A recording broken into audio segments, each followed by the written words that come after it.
تو جب اللہ کو دیکھیں گے نا تو اللہ تعالیٰ فرمائیں گے میرے وعدے پورے ہو گئے؟ کہا جی پورے ہو گئے۔ کہا اچھا اب اس سے بڑی چیز دے دوں جو دیا ہے؟ کہا جی کیا؟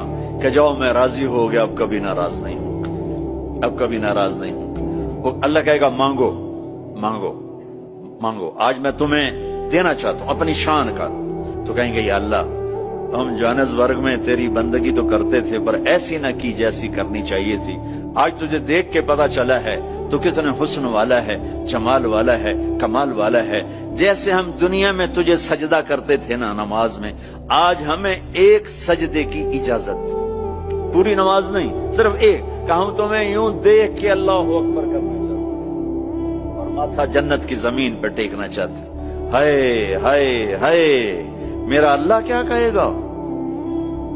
میرا اللہ کہے گا میرے بندو جوہانسبرگ میں تم میرے بندے تھے، میں تمہارا مالک تھا، میں لارڈ تھا، تم سلیو تھے، میں مالک تھا، تم غلام تھے، تمہارے ذمہ میری عبادت تھی، تم جنت میں آ گئے ہو، میں تمہارا ہوسٹ ہوں، میں تمہارا میزبان ہوں، تم میرے مہمان ہو، اور مہمان سے کام نہیں لیا جاتا، کوئی سجدہ نہیں، جاؤ مزے کرو، ایک سجدہ بھی نہیں کرنے دے گا، ایک سجدہ۔